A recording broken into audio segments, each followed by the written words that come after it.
Israeli लोग मतलब जो परमेश्वर के चुने हुए लोग थे, आपको पता होगा कि वो इजिप्ट ना मतलब मिस्र के अंदर वो फंसे हुए थे, वहां पे बहुत सारे लोग बंधुआई में रहते हैं। उसके बाद परमेश्वर क्या करता है, किसको खड़ा करता है, एक व्यक्ति को चुनता है उन्हें बाहर निकालने के लिए, मूसा को चुनता है। मूसा उनको बाहर निकालने से पहले वहां पर बहुत सारी आपदाएं आती हैं, बहुत सारे प्लेग्स आते हैं। कितने प्लेग्स आते हैं? 10 प्लेग्स आते हैं। वहां से मूसा उनको बाहर निकाल के लाते हैं। जब बाहर निकालते हैं लेकिन इजरायली लोग बहुत डरे हुए होते हैं, अरे हम कहीं फंस जाएंगे, कुछ हो जाएगा। तो जब वो निकल जाते हैं मतलब इजिप्ट से मतलब मिस्र से बाहर निकल रहे होते हैं, बहुत बड़ा समुद्र आता है। उस समुद्र का नाम क्या होता है? ठीक है, लाल समुद्र होता है। उस लाल समुद्र को पार करते के लिए वो खड़े होते हैं। मूसा खड़ा होता है, सारी सेना खड़ी होती है और पीछे से मिस्र की सेना भी भाग के आ रही होती है उनको पकड़ने के लिए। अब लाल समुद्र को पार करते हैं वो लोग। परमेश्वर बोलता है मूसा अपनी लाठी उठा, पानी में मार, वो 2 भाग हो जाता है। वो उसे क्रॉस कर देते हैं और आगे बढ़ते हैं। अब वो लोग जब लाल समुद्र को क्रॉस करते हैं तो वो एक जंगल में जाते हैं जिसको विल्डरनेस कहते हैं इंग्लिश में, और बाइबल ऐसा बताती है वो 40 साल तक उस जंगलों में घूमते रहते। वो रास्ता जो है लाल समुद्र से कनान मतलब परमेश्वर की वादा की जगह प्रॉमिस लैंड तक पहुंचने का रास्ता पता है कितने दिन का होता है? 11 दिन का। लेकिन क्योंकि वो लोग कुड़ करते हैं, प्रभु निकाल तो लाया, क्या खाने को नहीं है, खाने को है तो पीने को नहीं है, पीने को है तो मच्छी नहीं है तो मांस नहीं है, कुछ वो हमेशा कुड़ करते रहते हैं। और मूसा उनको बार-बार समझाते हैं, अरे कितने चमत्कारों को देखकर तुम बाहर आए हो और आज भी ये प्रॉब्लम है, तो प्रभु इससे भी निकालेगा ना, तुम सब्र तो रखो। बट वो सब्र नहीं रखते, बार-बार मूसा को बोलते हैं तू हमें मारने के लिए लाया, तुम्हें मारने के लिए यहाँ पर लाया। तो फाइनली ऐसे होते इसलिए परमेश्वर के 11 दिन का रास्ता 40 सालों में बदल देते हैं। ठीक है, ऐसे हमारी लाइफ में मतलब हर छोटे से हम कुछ सीखते हैं। ऐसी हमारी लाइफ में परमेश्वर ने कुछ चीजें रखी है। हो सकता है वो नौकरी हो, चाहे शादी हो, चाहे पैसों की आशीष हो, चाहे कोई भी आशीष है ना, वो आशीष प्रभु ने रखी है, यहाँ पर रखी है। लेकिन जब हम प्रभु को इज्जत नहीं देते हैं और परमेश्वर ने जो हमारे लिए रखा है उसकी इंपॉर्टेंस को, उसकी महत्वता को नहीं समझते हैं, प्रभु छुपा के रखता है। प्रभु चाहता है कि पूरा मसीहत जो है ना, क्रिश्चियनिटी सिर्फ विश्वास पे टिकी हुई है कि प्रभु हाँ मुझे पता है यिर्मयाह 29:11 आपने मेरे लिए अच्छी कल्पनाएं रखी है। हम ये सोच के आगे बढ़ते हैं, प्रॉब्लम भी होती है तो भी हमें सोचते नहीं अच्छा ही होगा। प्रभु देखता है, विश्वास की परीक्षा लेता है सबकी। ठीक है, तो अब परमेश्वर ने रखा, लेकिन हमने कहा पता नहीं मिलेगा, ये भी नहीं हो रहा, वो भी नहीं हो रहा, लाइफ में प्रॉब्लम। तो प्रभु कहता है देख बेटा, रखा तो ये है पर ना ये थोड़ा सा दूर चला गया क्योंकि तू कुड़ कर रहा है, तुझे मेरी इंपॉर्टेंस नहीं है, तुझे मेरी वैल्यू नहीं है। जैसे मम्मा पापा कहते हैं ना बेटा तो खाने को जा, मम्मी क्या अभी ठीक है छोड़, तू ये भी मत ले, तेरे को दूंगा ही नहीं मैं, तुझे अगले साल मिलेगा, दूसरे भाई को दे दे, ऐसा होता है ना। तो ये हुआ। अब वो लोग 40 साल तक चलते रहते। फिर परमेश्वर, मूसा होता है, आपको पता है वहां लीडर जो होता है, अगुआ होता है, वो मूसा होता है। मूसा के साथ ये लोग आगे बढ़ते हैं। फिर एक समय ऐसा आता है कि मूसा के साथ और भी लोग होते हैं। तो मूसा हाई पोजीशन पे मेन लीडर है, उसके नीचे 2 और लीडर्स होते हैं, उसका था जोशुआ और कालेब, यहोशू और कालेब, आपने सुना होगा, वो 2 बंदे भी होते हैं। तो ये तीनों मतलब लीड करते हुए इजराइलियों को लेकर जा रहे हैं। अब ये लेके जा रहे हैं। अब आज जो हम बात कर रहे हैं ये उस टाइम की बात है कि 40 साल खत्म होने पर। ठीक है, और जैसे वो लाल समुद्र पार करके आए, जंगल आया, 40 साल घूम रहे हैं। अब जंगल में घूमते अब परमेश्वर की वादा की जगह पे पहुंचने वाले हैं, और उससे पहले एक और नदी आ गई है जिसका नाम किसको पता है? यरदन नदी। ठीक है, तो अब यरदन नदी को क्रॉस करेंगे तो कनान आ जाएगा, मतलब परमेश्वर की वादा की जगह आ जाएगी। अब उस यरदन नदी से पहले परमेश्वर ये कहता है कि जितने बीच में देश आ रहे हैं उन सब पर इजरायली लोगों को मारना है, कैप्चर करना है और उनको मार के हरा के आगे बढ़ना है। अब जैसे वो पीछे अब क्या होता है, जो इजरायली लोग होते हैं अमोरी लोगों को, मींस अमोराइट्स को मारते हैं। एक देश है अमोरी, उसको मारते हैं, उनके लोगों को आगे बढ़ते हैं। अब वो आगे बढ़ रहे हैं। अब यरदन के थोड़ा ही पहले एक देश और है, उसका नाम है मोआब। ठीक है, मोआब। अब उनको वो मोआब को मारना है, मोआब के देश को, राजा को कैप्चर करना है और उस नदी के पार जाना है। अब क्या होता है कि वो जो राजा होता है, राजा ने सुना होता है कि इजरायली लोग परमेश्वर के चुने हुए लोग हैं। उस राजा का नाम होता है, किसी को पता है? उस राजा का नाम होता है बलाक। ठीक है, ये स्टोरी बहुत कॉमन नहीं है, इस बारे में ज्यादा बात नहीं करते हैं, लेकिन मुझे ये मेरी बाइबल रीडिंग में मुझे ये बीच में आई तो मुझे लगा मुझे इसी बारे में बात करनी चाहिए। ठीक है, तो बलाक नाम का राजा होता है, कहाँ का? मोआब देश का राजा होता है, और उसने सुना होता है कि इजरायली लोग बड़े शक्तिशाली हैं, इनका परमेश्वर तो बहुत शक्तिशाली है, जिस देश पे आ रहे मारते जा रहे, मारते जा रहे, मारते जा रहे, निकलते जा रहे। अच्छा, अब तो ये मेरे देश में आ गए, अब तो ये मेरे देश को भी खत्म करके छोड़ेंगे। अब वो कहता है अब मैं क्या करूं, मुझे पता है कि मुझ में इतनी पावर नहीं है, जब ये मिस्रियों को हरा कर आ गए, सारे देशों को हरा के आ गए, तो मेरा नंबर भी आ गया, अब तो मैं भी गया, मेरा देश भी गया। अब वो कहता है इससे पहले कि ये मेरे देश को खत्म करे, मुझे कुछ करना पड़ेगा।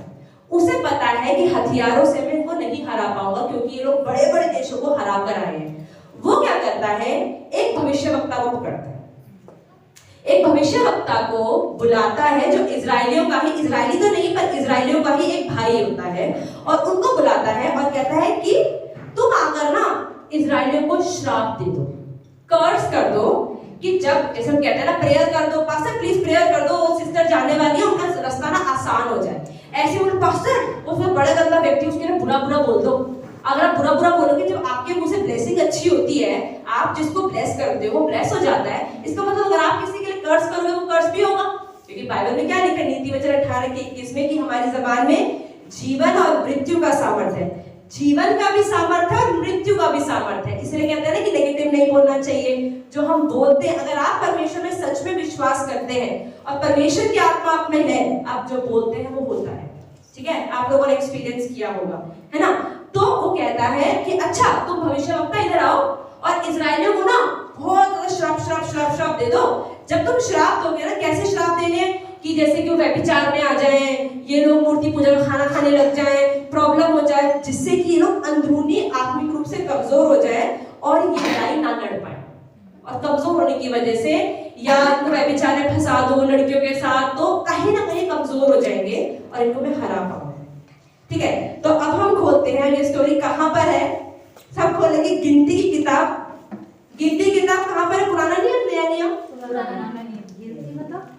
गिनती मतलब नंबर्स पास्टर। आज हमने इंटरनेट करना वैसे। हम खोलते हैं बुक ऑफ नंबर्स चैप्टर 22, गिनती की किताब 22 पर।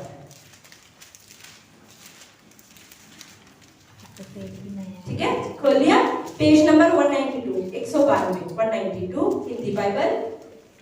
तो इसकी हेडिंग है राजा बालाक द्वारा बिलाम को भेजना।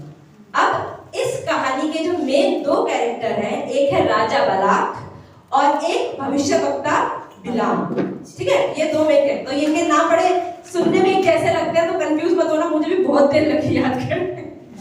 बिलाम और बालाक, बिलाम और बालाक, बिलाम भविष्यवक्ता, बालाक राजा। ठीक है, अब हम इसको पढ़ते हैं। ठीक है, मैं पढ़ती हूं, आप लोग सुने। तब इजरायलियों ने कूच करके यरीहो के पास यरदन नदी के इस पार मोआब के अराबा में डेरे खड़े किए, मतलब वो लोग मोआब के पास पहुंच गए।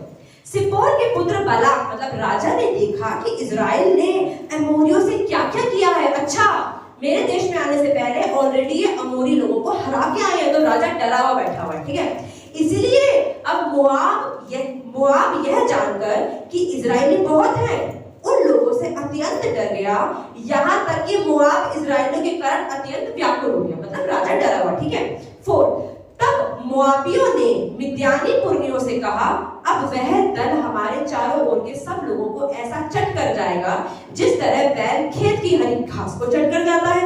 उस समय सिप्पोर का पुत्र बालाक मोआब का राजा था। ठीक है, राजा कौन था? बालाक राजा था। 5 अब राजा ने क्या एक्शन लिया, आप देखते हैं हम।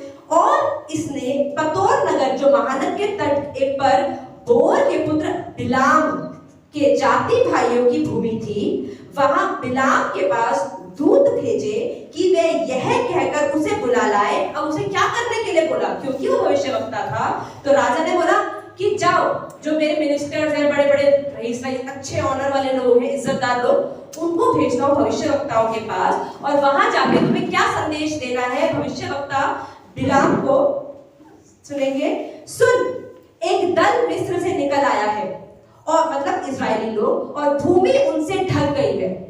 अब वे मेरे सामने ही आकर बस गए हैं, इसलिए आ और उन लोगों को मेरे निमित्त शाप दे, क्योंकि वे मुझसे अधिक बलवंत हैं। तब संभव है कि हम उन पर जयवंत हो और हम सब इनको अपने देश से मारकर निकाल दें, क्योंकि यह मैं जानता हूं कि जिसको तू आशीर्वाद देता है वह धन्य हो जाता है, और जिसको तू शाप देता है वह श्रापित हो जाता है। मतलब कि राजा को यह समझ में आ गया कि ये भविष्यवक्ता में इतना पावर है कि जिसको आशीष देगा उसको आशीष मिलेगा, जिसको वो श्राप देगा वो श्रापित हो जाएगा। ठीक है, अब उसके पास, अब हम बात सुनेंगे आगे साथ में। तब मोआबी और मिद्यानी पुरनी, अब वो क्या हुआ, वो सारे मिनिस्टर्स लोग उठ के बिलाम के, अब कहां पर गए, बिलाम के घर पे गए। हाँ जी, खट खट खट, हाँ जी क्या हुआ, वो राजा जी ने भेजा है आपके पास। हाँ क्या हुआ, वहां ना हमारे देश पे ना उन्होंने ये संदेश भेजा, हमारे देश पे ना इजरायली लोग अटैक कर रहे हैं। वो राजा जी चाहते हैं कि आप वहां आकर सारे इजरायलियों को बहुत सारा श्राप दो, और इसके बदले वो आपको ना बहुत सारा पैसा देने वाले हैं, बहुत अच्छी चीजें देंगे। तो अब भविष्यवक्ता ने सुन तो लिया, अब भविष्यवक्ता का रिएक्शन, अच्छा ऐसा बोला है, ठीक है एक काम करो, तुम लोग आज में यहीं रुक जाओ, रात को ना यहीं रुक जाओ, मैं रात को ना प्रार्थना करता हूँ अपने परमेश्वर से, परमेश्वर मुझे जवाब देगा ना वो मैं उसके अकॉर्डिंग तुमसे कर लूंगा। ठीक, वो कहते हैं ठीक है जी आप कर लो अपनी प्रार्थना, हम रुक जाते हैं। वो रात को गए प्रार्थना, हाँ परमेश्वर क्या करना है, परमेश्वर कहता है नहीं उनके साथ मत जाओ, क्योंकि जिनको मैं आशीष दे चुका हूं तो उसे श्राप नहीं दे सकता। आमीन। तो परमेश्वर ने ऐसे बोल दिया। अब राजा वो भविष्यवक्ता, अच्छा ठीक है बहुत सारा पैसा आने का चांस तो मिल रहा था, ठीक है आप कह रहे हो, तो अब भविष्यवक्ता अपनी मर्जी तो नहीं बोल सकता ना, परमेश्वर जो बोलेगा वही बोलना पड़ेगा। वो बाहर निकलता है, सुबह उठता है, हाँ जी मैं तो नहीं आ सकता आपके साथ। क्यों नहीं, मेरे परमेश्वर ने मना कर दिया, मैं तो नहीं आ सकता। चले गए बोलो, ठीक है जी चले गए। अब वापस जाते हैं, राजा को न्यूज देते हैं, राजा ऐसा बोला है बिलाम ने ना कि नहीं वो तो नहीं आ सकता, उसके परमेश्वर ने मना किया। अच्छा लेकिन मेरे पास कुछ ऑप्शन तो है नहीं, इजरायली लोग इतने सारे हैं, ताकतवर हैं, ऑप्शन तो कुछ नहीं है। अब ठीक है एक काम करो, तुम ज्यादा बड़े बड़े लोगों को लेकर, ज्यादा बड़ा ऑफर लेकर, ज्यादा इज्जत देने के बारे में उसको बताओ, और उसको बात करो कि अरे नहीं मैं तुम्हें ज्यादा सोना चांदी बहुत कुछ देने वाला हूं, तो प्लीज आ जाओ ना श्राप देने। वो फिर निकलते हैं अगले दिन, ज्यादा लोग, ज्यादा बड़े बड़े लोग। अच्छा हाँ जी क्या हुआ, हमें राजा ने भेजा है। अच्छा क्या हुआ, फिर से वही श्राप देने जाना है। तो बिलाम कहता है अच्छा ठीक है एक काम करो रात को रुक जाओ, मैं ना परमेश्वर से बस फिर से बात करके देखता हूँ, क्या पता परमेश्वर क्या बोल दे। कहता है ठीक है हम रुक जाते हैं। अब पहले हमें यहाँ पे रुकने की जरूरत है, ठीक है। अब हमें ये समझना है कि जब परमेश्वर ने उसको पहली ही बार मना कर दिया, ठीक है, पहली बात तो मैं कह रही परमेश्वर, एक बात बताओ, अगर आप प्रभु में विश्वास करते, कोई आपसे बोले कि अच्छा ये 10,000 रुपए ले लो, उसके खिलाफ झूठी गवाही दे दो, तो हमें प्रार्थना करने से पहले क्या हमें इतनी परमेश्वर ने बुद्धि नहीं दी है कि वो चीज गलत है तो उसको साफ साफ ही मना कर दो। अब मैं उसको बोल रही हूँ नहीं रुक, अच्छा झूठी गवाही देनी है, परमेश्वर से पूछ के आता हूँ क्या परमेश्वर बोलता है। अगर आप परमेश्वर में विश्वास करते हो, अगर आप परमेश्वर ने अपना वचन दे रखा है, आपको प्रभु ने बुद्धि दे रखी है, आपको पता है क्या सही है क्या गलत है, तो उसके बाद क्यों उस बंदे के मन के अंदर क्या था, लालच था। पिछली बार भी हम बात करते हैं लालच की, लालच था, उसको पता था कहीं ना शायद परमेश्वर, शायद 1% परमेश्वर बोलते हाँ श्राप दे दे तो मेरी जेब में पैसा आ जाएगा, तो इसलिए उसने सोचा कि मैं प्रार्थना कर दूं। तो पहली गलती उसने क्या करी कि जब उसे पता है ये चीज गलत है, वो श्राप देने के लिए बुला रहे, आशीष देने के लिए नहीं बुला रहे, वो भी इजरायली परमेश्वर के चुने हुए लोगों के बारे में, तो उसको पहली ही बार मना करना चाहिए। उसने क्या किया, नहीं मेरे घर रुक जाओ, रात को परमेश्वर से पूछ के देखता हूँ, ठीक है। अब वो लोग दोबारा आए, अब दोबारा वो बड़ा ऑफर लेकर आए, तो उसकी आगे और बड़ी हो गई। अच्छा दोबारा पूछ के देखता हूँ, क्या पता परमेश्वर थोड़ा मन बदल लेना, मतलब थोड़ा चांस आ रहा है पैसा आने का, कौन छोड़ेगा ना, तो ठीक है। अब वो फिर से, तो उस टाइम भी उसको साफ साफ मना करना चाहिए था, क्योंकि उसको ऑलरेडी प्रभु का आंसर मिल चुका था। फिर भी उसने क्या बोला, मैं प्रार्थना करके देखता हूँ क्या होता है। अब वो चला गया, ठीक है प्रभु क्या करूं मैं, जाऊं कि नहीं जाऊं। अब प्रभु प्रभु को तो पता है ना, बाइबल में लिखा है ना कि प्रभु दिलों को जांचने वाला परमेश्वर है। इंसान, पहले शमूएल 16 के साथ में लिखा है कि इंसान शक्ल देखता है, बाहरी रूप देखता है, पर परमेश्वर क्या देखता है?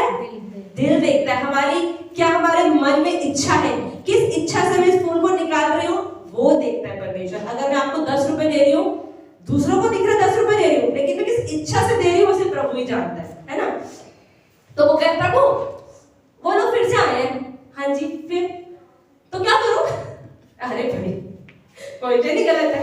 प्रभु कहते ठीक है तू जा, लेकिन जाएगा ना तो जो मैं बोलूंगा ना वो तुझे करना है, जो मैं बोलूंगा वो तुझे बोलना है, तुझे जाना है तो तू जा। ठीक है ठीक है।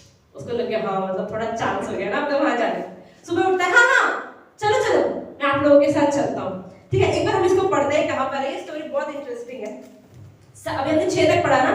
तब मोआबी और मिद्यानी पुरनी भावी, अच्छा हम 8 से पढ़ते हैं, ठीक है। उसने उनसे कहा आज रात को यहाँ टिको, ठीक है। वो लोग वहां पहुंच गए, अब उन लोगों ने यहाँ टिको और जो बात यहोवा मुझसे कहेगा उसी के अनुसार मैं तुमको उत्तर दूंगा। तब मोआब के हाकिम बिलाम के यहाँ ठहरे। तब परमेश्वर ने बिलाम के पास आकर पूछा, तेरे यहाँ ये कौन पुरुष आए हैं? 10। बिलाम ने परमेश्वर से कहा 10। सिप्पोर के पुत्र मोआब के राजा बालाक ने मेरे पास एक कहला भेजा है, सुन जो दल मिस्र से निकल आया है उससे भूमि ठप गई है, इसलिए आकर मेरे लिए उनको श्राप दे, संभव है मैं उनसे लड़कर उनको बरबस निकाल सकूंगा। अब परमेश्वर का आंसर सुनो। परमेश्वर ने बिलाम से कहा तू इनके संग मत जा। ये फर्स्ट टाइम की बात हो रही है, मैं आपको स्टोरी बता के इसलिए दोबारा पढ़ रहा था कि पूरी तरह क्लियर हो जाए कि कहां कहां लिखा हुआ है। परमेश्वर ने बिलाम से कहा तू इनके संग मत जा, उन लोगों को श्राप मत दे क्योंकि वे आशीष के भागी हो चुके हैं। मैं उन्हें ऑलरेडी आशीष दे चुका हूँ, ऑलरेडी कवरेंट, ऑलरेडी वाचा दे चुका हूँ कि मैं उनको परमेश्वर की वादा की जगह पे लेके जा रहा हूँ। तो उन्हें कुछ भी प्रॉब्लम आएगी ना, सफलता तो मैं दूंगा ही दूंगा, तो कोई फायदा नहीं है तेरे जाने का। तो प्रभु ने साफ मना कर दिया। अब भोर को बिलाम ने 13 भोर को बिलाम ने उठकर बालाक के हाकिमों से कहा तुम अपने देश को चले जाओ क्योंकि यहोवा मुझे तुम्हारे साथ जाने की आज्ञा नहीं देता। तब मोआबी हाकिम चले गए और बालाक के पास जाकर कहा बिलाम ने हमारे साथ आने से मना किया है। इस पर बालाक ने फिर और हाकिम भेजे जो पहले से ज्यादा प्रतिष्ठित और गिनती में भी अधिक थे। उन्होंने बिलाम के पास आकर कहा सिप्पोर का पुत्र बालक क्यों कहता है मेरे पास आने से किसी कारण मना मत कर क्योंकि मैं निश्चय तेरी बड़ी प्रतिष्ठा करूंगा। अब क्या ऑनर, इज्जत के लिए, जैसे कहीं हम इज्जत के लिए गलत काम कर लेते हैं, और जो कुछ तू मुझसे कहे वही मैं करूंगा, इसलिए आ और उन लोगों को मेरे निमित्त शाप दे। 18 वचन इंपॉर्टेंट। बिलाम ने बालाक के कर्मचारियों को उत्तर दिया चाहे बालाक अपने घर के सोने चांदी से भरकर मुझे दे दे। उसने, अब यहाँ पर हम देखते सुने ध्यान से 18 में क्या लिखा है। अब जब उन लोगों सेकंड टाइम आए, उन लोगों ने क्या बोला कि वो तुम्हें बहुत प्रतिष्ठा देगा, बहुत ज्यादा ऑनर देगा, इज्जत देगा, राज हो सकता है राजकीय वस्त्र दे दे, तो तुम आ जाओ। अब ये क्या कह रहा है बिलाम की बात। बिलाम ने क्या कहा अच्छा तो मुझे सोने चांदी भी दोगे ना, मैं तो भी नहीं आऊंगा। मतलब इनडायरेक्टली वो बोल रहा है सोना चांदी दो ना तो आ सकता हूँ, क्योंकि उन्होंने तो सोना चांदी की बात नहीं की ना, तो ये क्यों सोना चांदी बोल रहा है। तो यहाँ पे लिखा है चाहे बालाक अपने घर के सोने चांदी से भरकर मुझे दे दे तो भी मैं अपने परमेश्वर यहोवा की आज्ञा को पलट नहीं सकता कि उसे घटाकर या बढ़ाकर मानूं। 19 इसलिए अब तुम लोग आज रात को यहीं रुको ताकि मैं जान लूं कि यहोवा मुझसे और क्या कहता है। परमेश्वर ने रात को बिलाम के पास आकर कहा अब देखो जैसे अब क्योंकि उसका मन लालची था ना, प्रभु ने पहले उसको जब साफ मना कर दिया फिर भी वो दोबारा क्यों पूछ रहा है पहले में, तो प्रभु जानता है कि दोबारा इसलिए पूछ रहा है कि इसके अंदर लालच आ चुका है। अब वो फिर से पूछे प्रभु क्या करूं। प्रभु कहते ठीक है चला जा पर मेरी मर्जी के अनुसार तुझे बोलना है। यहाँ पे क्या है 20 में परमेश्वर ने रात को बिलाम के पास आकर कहा यदि वे पुरुष तुझे बुलाने आए हैं तो तू उठकर उनके संग जा, परंतु जो बात मैं तुझसे कहूं उसी के अनुसार करना, जो मैंने बोला है उसी के अकॉर्डिंग तुझे करना पड़ेगा। तो जाना तो जा लेकिन मेरे अकॉर्डिंग तुझे चलना पड़ेगा। अब जैसे इसका एग्जाम्पल हम ले सकते हैं एक उदाहरण के रूप में, आजकल बहुत ज्यादा होता है, जैसे बाइबल में परमेश्वर ने साफ साफ बोला है कि एक विश्वासी और अविश्वासी की शादी नहीं हो सकती, पर आजकल लोग पास्टर जी ये लड़का मुझे पसंद है, अच्छा जी विश्वासी है नहीं है, ठीक है, प्रार्थना करते हैं, इस बारे में प्रार्थना करके परमेश्वर से पूछती हूँ, मैं फास्टिंग करूंगी, अच्छा परमेश्वर को उत्तर नहीं आया कि ये तो अन्य जाति। परमेश्वर ने साफ अपने वचन में लिखा हुआ है कि नहीं कर सकते आप शादी, पर उसके बाद भी लोग क्या बोलते हैं प्रार्थना कर लेते हैं। क्या पता इच्छा हो, क्या पता मेरे आने से उसका जीवन बदल जाए, वो ही प्रभु में आ जाए। हम लोग ऐसा सोचते हैं। तो हमें हमेशा ये देखना है कि परमेश्वर हमारे दिलों को जांचता है, प्रभु हमारे मोटिव्स को देखता है। लेकिन फिर भी हम जब जिद करते हैं ना, प्रार्थना करेंगे, फिर प्रार्थना करेंगे, फिर प्रार्थना करेंगे, जब परमेश्वर ने ऑलरेडी अपने वचन में कह दिया है कि क्या सही है क्या गलत है, उसके बाद भी हम जब प्रार्थना करते हैं तो परमेश्वर कहते हैं इसका मतलब तुम्हारे पास ऑलरेडी जवाब है, तुम क्यों पूछ रहे हो? इसका मतलब तुम्हारा मन मैला है, तुम करना वो चाहते हो, परमेश्वर के करने में बंदूक रखे कि प्रभु ने बोल दिया और अब मैं कर लूंगा, है ना। जैसे कहते हैं ना, एक व्यक्ति है सारा टाइम एक ही चीज के बारे में सोच रहा है, लड़का हो या लड़की, सोच रहा है। अब प्रभु रात को सपने में तो आएगा ही ना, अब वो प्रार्थना करके से प्रभु वो लड़की की शक्ल दिखा दो जिससे मेरी शादी। अब तू पूरे दिन उसी की फोटो देख रहा था तो रात को तो वही सपने में आएगी ना। फिर हम क्या बोलते हैं, अरे परमेश्वर ने दिखा दी उसकी शक्ल, पास्टर ने सपने में आ गया, आत्मिक सपना आया है मुझे, शादी करवा दो चर्च के अंदर। तो वो चीजें हैं। तो इसलिए ये बहुत सारी चीजें, जैसे हम कोई भी चीज हो गई, हर चीज में सबसे पहले मुझे लगता है मुझसे भी और आपसे भी प्रभु अपने वचन के द्वारा बात करता है ना। प्रभु आत्मा है, प्रभु ये बाइबल आत्मा, पवित्र आत्मा के द्वारा लिखी गई।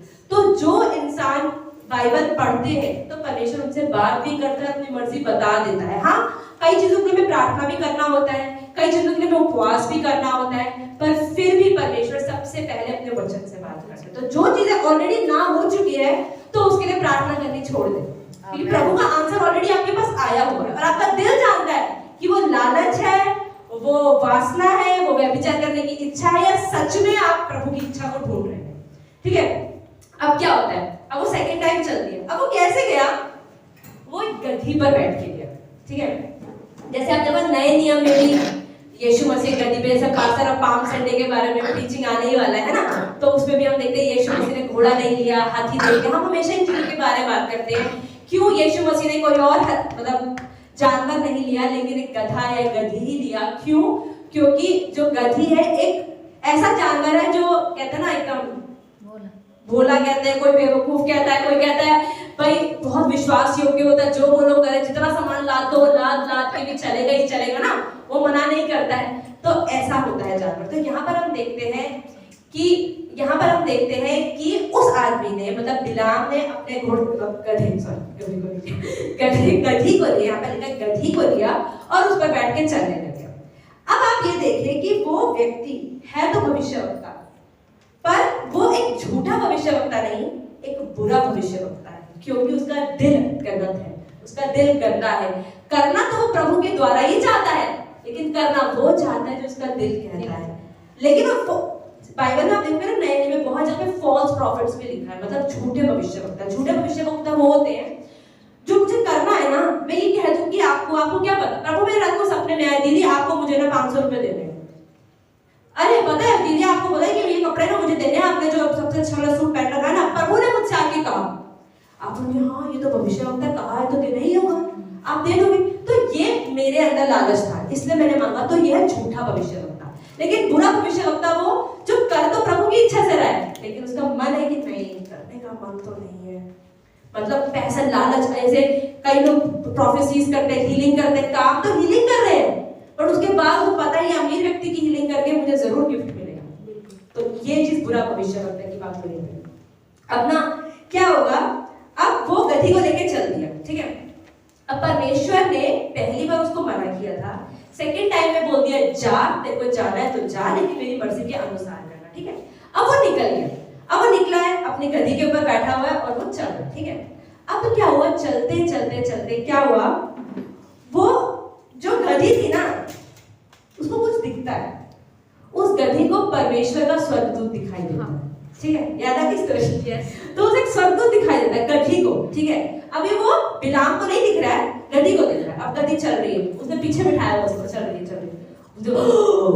और उसे भाग जाती है। ठीक है, वो भाग रही और बिलाम सोचता है ये क्या हो, उठाता है डंडी, यहाँ पे कोई डंडी नहीं है, माइक उठा लेते हैं। ठीक है, और वो डंडी उठाता है, समझ नहीं आता ऐसे चलते सीधा चलते ना, क्या तरीका है। और वो गधी को दिख रहा है एंजल, उसको स्वर्गदूत दिख रहा है। ठीक है, और उसको तो नहीं दिख रहा है क्योंकि वो एक तरह से अंधा भी हो रखा है। अंधा तो नहीं है, बट ऐसा लोग बताते हैं वो आत्मिक रूप से अंधा है, कि उसका लालच से ना उसकी आंखें बंद है, क्योंकि कहते हैं ना परमेश्वर की आत्मा को देखने के लिए आत्मिक आंखें चाहिए, लेकिन उस आत्मिक आंखों में जब पैसा, सोना, चांदी, कवड़, उसे कहाँ कुछ दिखाई देगा, है ना। फिर चल रही है वो गधी आगे, फिर उसको स्वर्गदूत दिखता है, वो सीधा दीवार से लग जाती है, नहीं नहीं जाऊंगी मैं, नहीं जाऊंगी, ठप उसको फिर मारता है, तू जल्दी क्यों नहीं है। अब वो बेचारी क्या बोले, गधी है। फिर वो उसको फिर उठाता है, फिर चलती ठक ठक ठक ठक ठक ठक।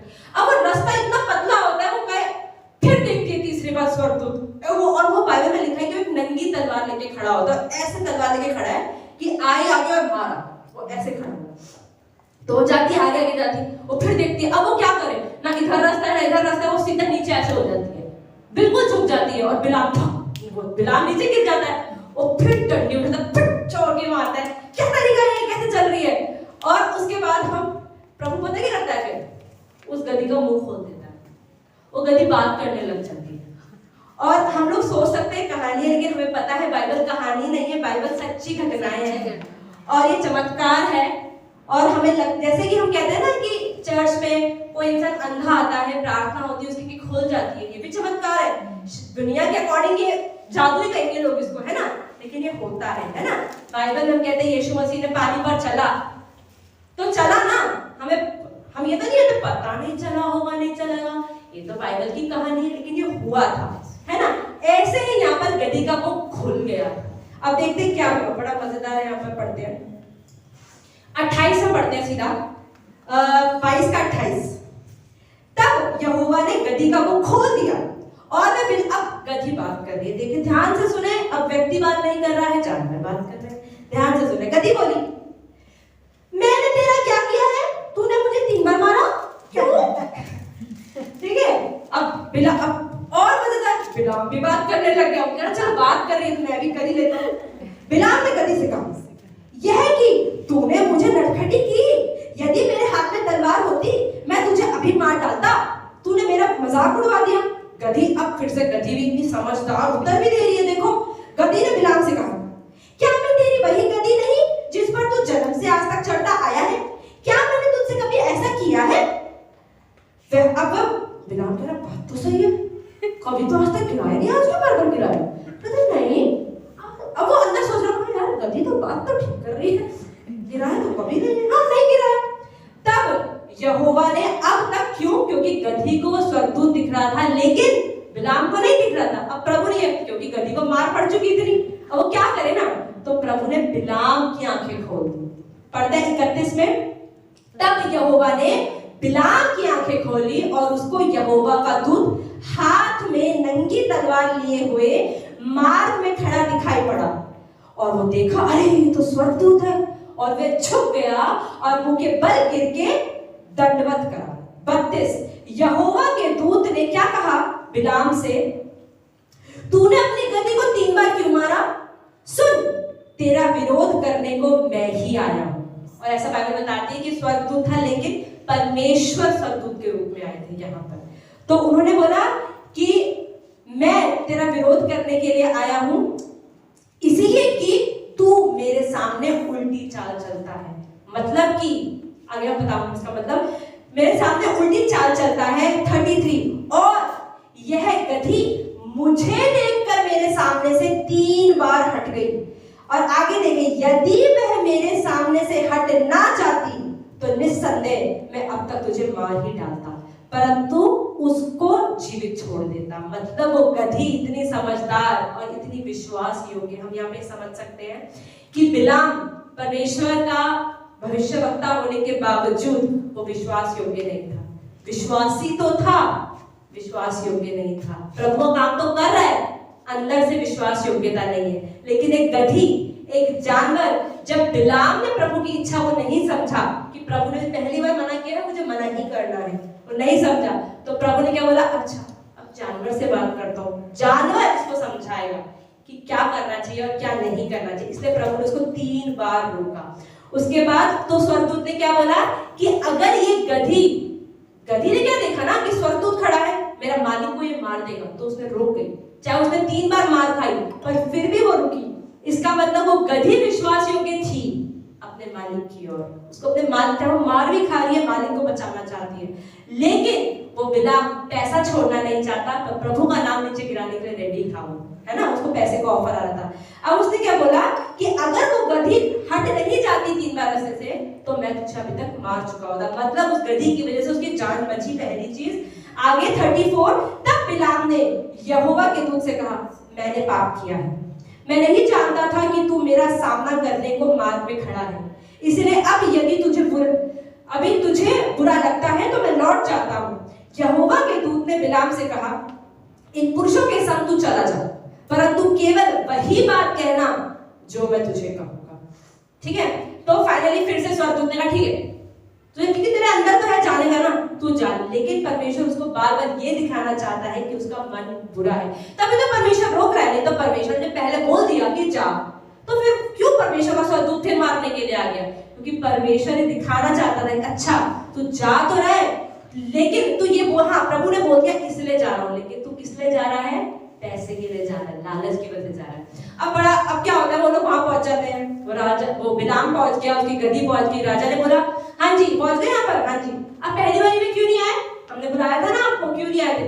नहीं, मेरे परमेश्वर ने मना किया था, मेरे परमेश्वर ने बोला कि नहीं, और मैं आ भी गया हूँ ना, तो मैं वही बोलूंगा जो परमेश्वर ने बोला, क्योंकि परमेश्वर के बोलने के अलावा मैं कुछ नहीं बोल सकता, मुझे परमिशन ही नहीं है, मैं नहीं बोल पाऊंगा। तो कहते ठीक है चलो कोई बात नहीं, जो भी तुम्हारा है बोलते रहो, अब चलो श्राप देने चलते हैं। तो ऐसे बोलता है। अब क्या होता है, क्योंकि पहले जो राजा होते हैं वो किला महल होते हैं, बड़े बड़े महल होते हैं, तो नीचे सारे इजरायली से ना कैंप लगाए बैठे, उन्हें नहीं पता ऊपर बलाक का क्या, बिलाम और बलाक की क्या कॉन्वर्सेशन हो रही है, उसे कुछ नहीं पता। तो सेनाधारी नीचे है, राजा खड़ा हो गया, ठीक है, बिलाम को लेके, अब बिलाम चलो, यहाँ पे सारी सेना दिखाई दे रही है, आज तुम्हें इनको श्राप देना है, ठीक है। तो बिलाम कहता है, एक काम करो, यहाँ पे 7 वो वेदी मतलब सैक्रिफाइस बलिदान के लगाओ, और उस पे हर पे 2-2 जानवर रखो, मतलब टोटल 14 जानवर हो गए, ठीक है, वो रखो, और उसके बाद यही खड़े रहो। राजा जी आप यही खड़े रहो, मैं जरा अपने परमेश्वर से बात करके आता हूँ, देखते हैं परमेश्वर ने मुझे क्या बोलना है, जो वो बोलेगा मैं बोल दूंगा। ठीक है, राजा कहते ठीक है जाओ। अब वो अंदर जाता है, अब देखते हैं परमेश्वर उसको बोलता है कि ठीक है अब तू जा, और वचन देता है। परमेश्वर क्या वचन देता है हम देखते हैं यहाँ पर, चैप्टर 23 हम 23 पे पहुंच गए हैं, ठीक है। अब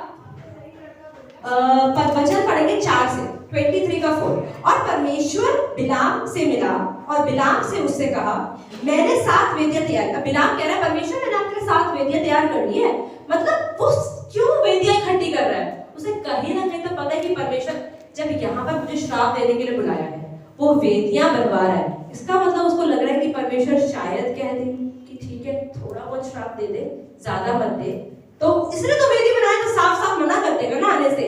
अब उसने क्या हुआ, उसने वेदी बनाई 4 में, और परमेश्वर बिलाम से मिला और बिलाम से उसने कहा, मैंने 7 वेदियां तैयार की है और प्रत्येक वेदी पर एक बछड़ा और एक मेढ़ा चढ़ाया है। यहोवा ने बिलाम के मुंह में एक बात डाली और कहा, बालाक के पास लौट जाओ और यो कहना। और वह उसके पास लौटकर आया, और क्या देखता है कि वह सारे मोआबी हाकिमों समेत अपने होम बलि के पास खड़ा है। मतलब राजा तो खड़ा हुआ था और वो वेट कर रहा है, अच्छा बिलाम आएगा श्राप देगा, बिलाम आएगा श्राप देगा। तब बिलाम ने अपनी गूढ़ बात आरंभ की और कहने लगा, बालाक ने मुझे आराम से अर्थात मोआब के राजा ने मुझे पहाड़ों में बुलवा भेजा और मेरे लिए कि याकूब को श्राप दे और इजराइल को धमकी दे, इसलिए मुझे बुलाया है। अब उसने क्या बोला, परंतु 8वां वचन आप लोग मार्क कर सकते हैं, बहुत अच्छा वचन है, इंपॉर्टेंट है।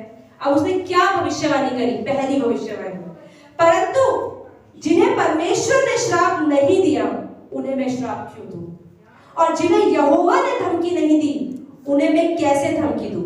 चट्टानों की चोटी पर मुझे दिखाई पड़े, पहाड़ियों पर से मैं उनको देखता हूं, वह ऐसी जाति है जो अकेली बसी रहती है और अन्य जातियों से अलग गिनी जाएगी।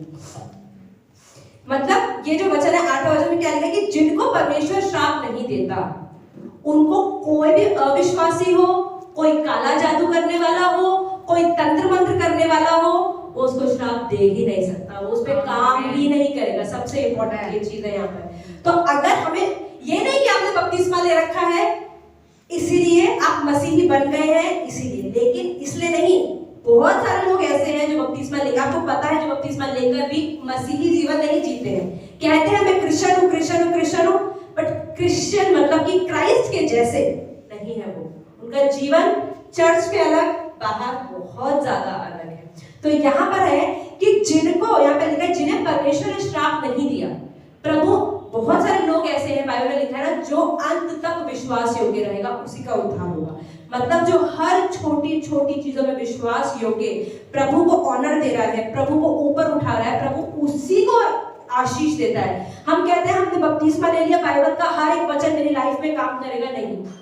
अगर आपने विश्वास किया है और आप हर रोज प्रभु के अनुसार जीवन जी रहे हो, तभी बाइबल का वचन आपकी लाइफ में काम करेगा। सिर्फ बपतिस्मा लेने से, सिर्फ संडे चर्च आने से, सिर्फ तैयार होकर चर्च में आने से नहीं होगा। लेकिन हर समय क्या आप अपने काम में विश्वास योग्य हैं?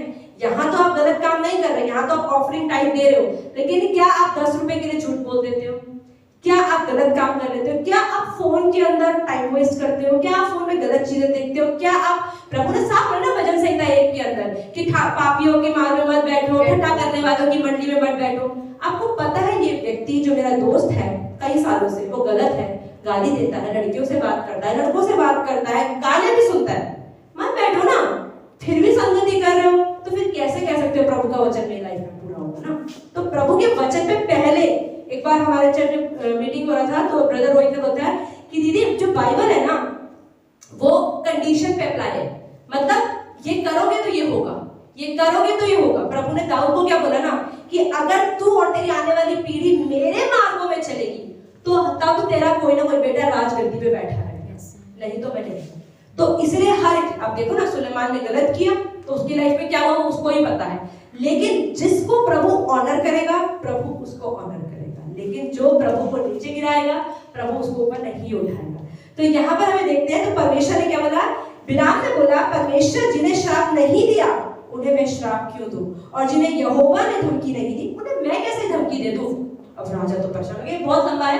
तो उसके बाद अब राजा तो एकदम परेशान है, तुझे क्या बोलने के लिए बुलाया था, तू तो अच्छा ब्लेसिंग देके चला गया, तो धन्यवाद चल बोल के चला गया। 11 में क्या लिखा है, तब बालाक ने बिलाम से कहा तूने मुझसे क्या किया, मैंने तुझे अपने शत्रुओं को श्राप देने को बुलवाया था, परंतु तूने आशीष ही आशीष दे दी।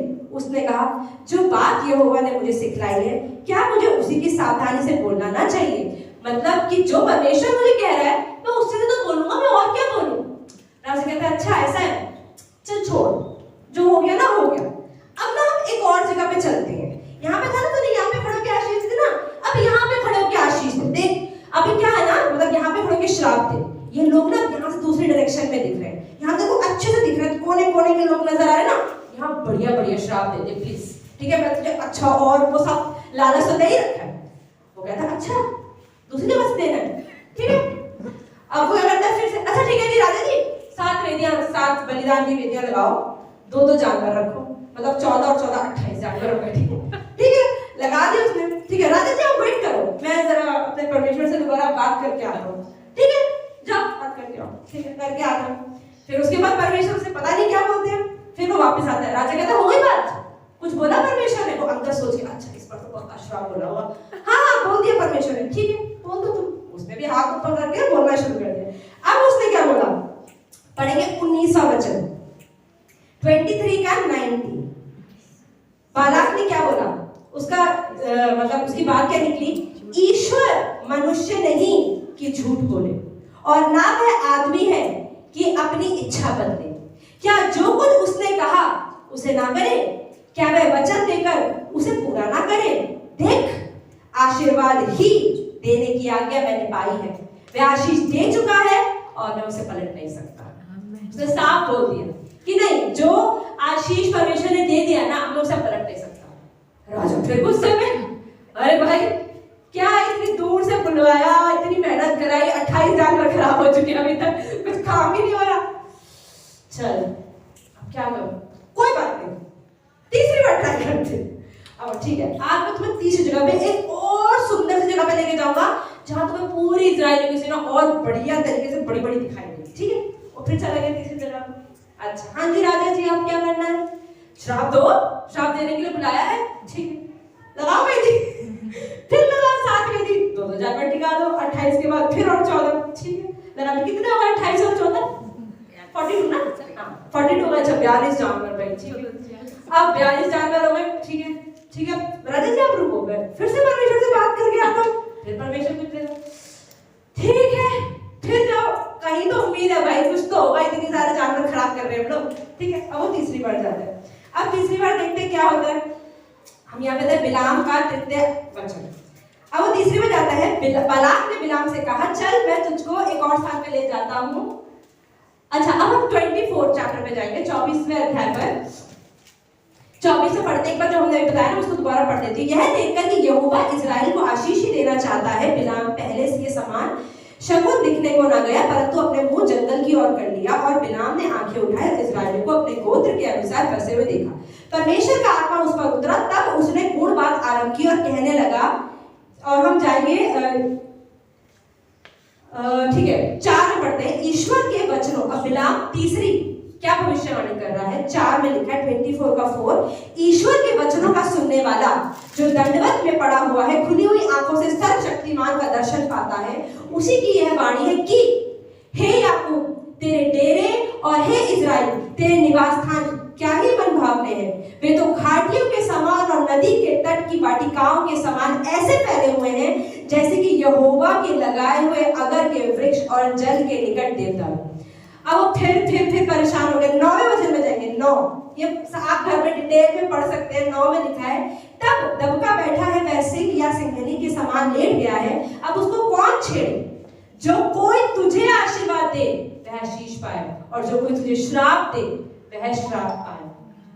तब अब फिर से राजा परेशान, ये फिर से 3 बार मैंने 42 जानवर खराब कर दिए, अलग अलग जगहों पर लेके गया, दूर से दूध भेजे, इसने श्राप पे श्राप दे ही नहीं रहा है, तो धन्य वचन आशीर्वाद पे आशीर्वाद दे रहा है। फिर राजा क्या बोलता है, तब 24:10 तब बालाक का कोप बिलाम पर भड़क उठा।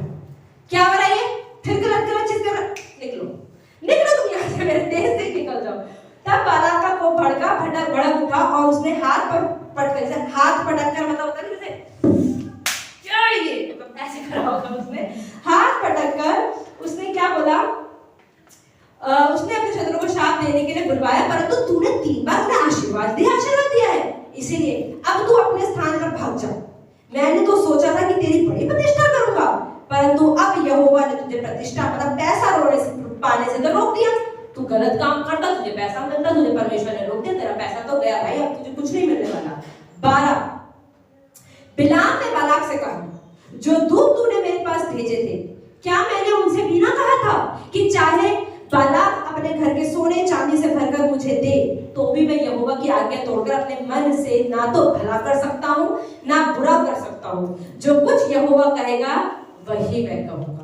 अब उसके बाद फिर से वो कहता राजा, ठीक है तुम अपने घर जाओ। अब वो जा, अभी तक कितनी भविष्यवाणी हुई, 3। अब यहाँ पर जो बिलाम है बोला ठीक है अब मैं जा रहा हूँ, जाने से पहले कुछ और भी बोल के जाऊंगा, जरा वो भी सुनना। और यहाँ पे बात आएगी यीशु मसीह की। जैसे हम देखते हैं अलग अलग भविष्यवक्ताओं ने यीशु मसीह के आने की भविष्यवाणी की थी, बिलाम ने भी यीशु मसीह के आने की भविष्यवाणी 1400 साल पहले के, यीशु मसीह के आने से पहले के 1400 ईयर्स पहले की बात है, और उसने फिर भविष्यवाणी करी थी। हम पढ़ते हैं यहाँ पर 18 में पढ़ते हैं, 19 में 24 का 19, 24 का 19, और फिर वो जाने से पहले ये भविष्यवाणी करता है। और इसी वर्ष में 3 भविष्यवाणियां हैं और 4 है, और याकूब ही में से एक अधिपति आएगा जो प्रभुता करेगा, यीशु मसीह की बात हो रही है, और नगर में से बचे हुओं का भी सत्यानाश करेगा। फिर उसने अमालेक पर दृष्टि करके अपनी गूढ़ बात आरंभ की और कहने लगा, अमालेक अन्य जातियों में श्रेष्ठ तो था, परंतु उसका अंत विनाश ही है। और यहाँ पढ़ते जाएंगे ये सारा मतलब यहाँ पर जो बात हुई है वो ये बात हुई है कि यीशु मसीह, जो यहाँ पर लिखा है ना, याकूब में से अधिपति आएगा जो प्रभुता करेगा, वो यीशु मसीह की बात हो रही है यहाँ पर। तो उसने पहले ही बोल दिया था कि यीशु मसीह का जन्म होगा, परमेश्वर खुद बच्चा बन के हमारे बीच में आएगा, और वो हमारे, अब पूरा पढ़ेगा, उसने पूरा बताया है कि मैं उसको देखते हुए तो देख रहा हूँ, लेकिन वो जल्दी नहीं है, अभी दूर है, वो ऐसा सब यहाँ पर लिख रहा है। और उसके बाद ये होते होते होते हम पढ़ेंगे लास्ट में 25 के अंदर, तब बिलाम चल दिया और अपने स्थान पर लौट गया, और बालाक ने भी अपना मार्ग लिया। और उसके बाद फाइनली वो भविष्यवाणी करके वगैरह ठीक है, कुछ फायदा तो हुआ नहीं, और वो निकल लिया वहां से। अब ये स्टोरी यहीं तक है, लेकिन अगर आप इसके आगे भी पढ़ेंगे, अगर आप 25वां अध्याय भी पढ़ते हैं, ये 25वां अध्याय इसका आगे का स्टोरी है। अब वो चला गया वहां से, भविष्यवक्ता चला गया वहां पर।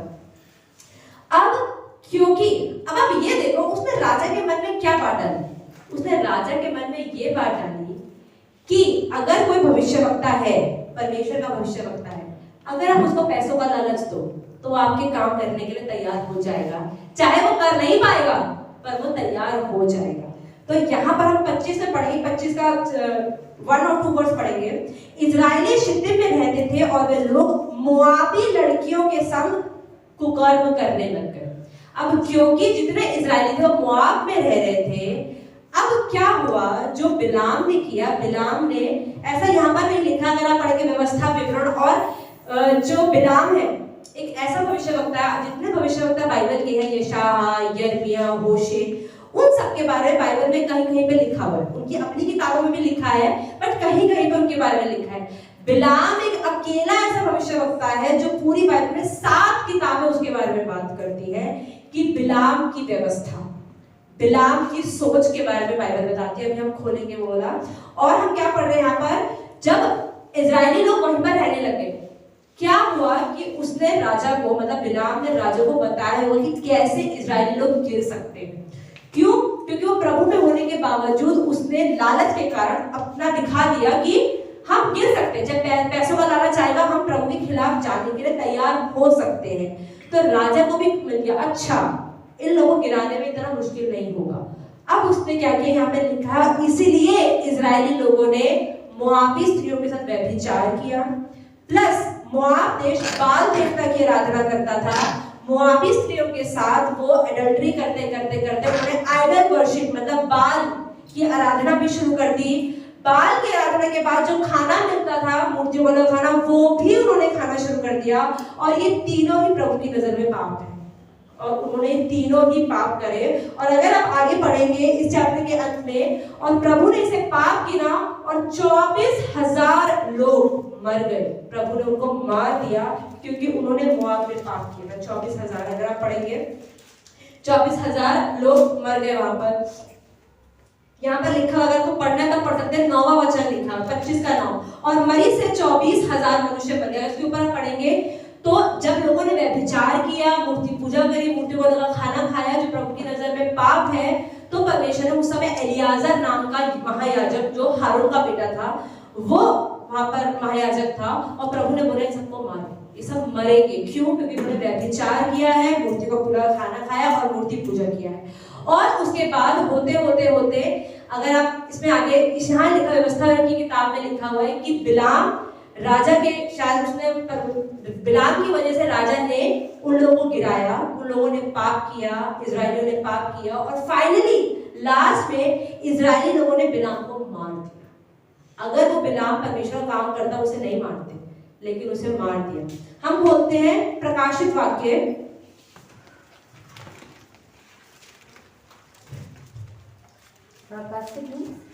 बुक ऑफ रेवलेशन,